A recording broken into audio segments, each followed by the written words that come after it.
तो प्यारे दोस्तों, मेरा नाम है सरफराज अहमद और मैं एक मुस्लिम घराने में पैदा हुआ और इमरोज आलम के नाम से मुझे ज्यादा लोग जानते हैं क्योंकि मैं एक शायर, एक राइटर हूँ और लेखन का मेरा काम रहा है।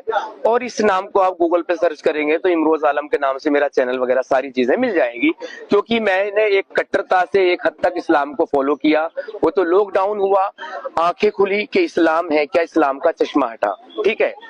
और अभी तक आपने देखा है कि कुरान बहुत बार अदालतों तक जा चुका है और पूरी दुनिया की अदालतों में जा चुका है, लेकिन हमारी पूरी भारत ही नहीं पूरी दुनिया की किसी भी अदालत में, किसी भी न्यायालय में हमारी सुनवाई नहीं हुई और हमें इंसाफ नहीं मिला, ठीक है।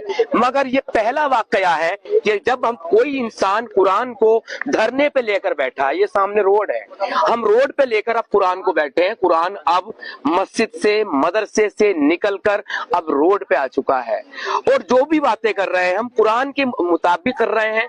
1986 में एक केस जो दिल्ली कोर्ट में आया था, जिस पर जज ने भी अपना फैसला सुनाया था कि हाँ ये आयतें सांप्रदायिक दंगे भड़काती हैं, और वो 24 आयतें थी, इसमें कुछ वैसी कमजोर सी आयतें भी हैं और उन्हें जितनी समझ थी उन्होंने उतनी डाली। आप कहीं से भी डाल लीजिए, जैसे हमने बैनर पे यहाँ सूरह तौबा की 5वीं आयत दी है। 5वीं आयत साफ तौर से कह रही है काफिरों को किस तरह मारना है, काटना है, कत्लो क़िताल करना है, छुप के घात लगा के बैठना है, ताक में बैठना है, ठीक है। ये तो कुरान की आयतें कह रही है।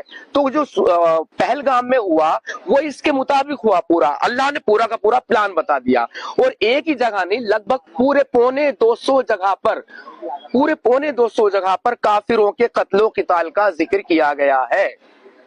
ये आप जान लीजिए। कुरान में है या उसके बाद की चीजों में? नहीं, कुरान में है। हदीसों में होता तो हदीसों से तो ये इनकार कर देते कि जी ये तो कमजोर है, ये तो वैसे। अबे कहाँ बैठ गया जाकर के, कौन सी अदालत में पहुंच गया तू?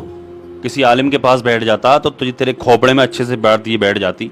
किस तरह की बकवास कर रहा है, क्यों भड़का रहा है तू हिंदू मुसलमानों को? किस तरह की बकवासें कर रहा है? कमजोर ईमान के मुसलमानों को तू भड़काने की कोशिशें कर रहा है? किस तरह की बात कर रहा है? किस पसे मंजर की आयतें हैं ये? किस वक्त ये आयतें नाजिल हुई, आयतें करीमा ये जो नाजिल हुई, किस पसे मंजर की बात चल रही है कि जब तुम पर जुल्म किया जाने लगे, तुम पे जब मारा जाने लगे, तुमको जब तुम पर जुल्म किया जाने लगे तो अपने बचाव के लिए तुम दिफा करो, उस वक्त की हैं ये आयतें। चल मेरे एक सवाल का जवाब दे तू। एक बात बता, मेरे आका करीम सल्लल्लाहु अलैहि वसल्लम को मक्का शरीफ छोड़ करके मदीना शरीफ क्यों आना पड़ा भाई? क्यों आना पड़ा भाई? आका को और सहाबा को, जो चंद मुसलमान ईमान ले आए थे, उनको मक्का छोड़ करके मदीने क्यों आना पड़ा? क्योंकि मुसलमानों को कुचलने की कोशिश की जा रही थी। उस वक्त आतंक नहीं था क्या? वो आतंकवाद नहीं था? अबू जहल ने आतंकवाद नहीं फैलाया, उनको फार ने आतंकवाद नहीं फैलाया, हजरत बिलाल के ऊपर जुल्म कितना किया गया पता नहीं तुझे? जंग ओहद मदीना शरीफ के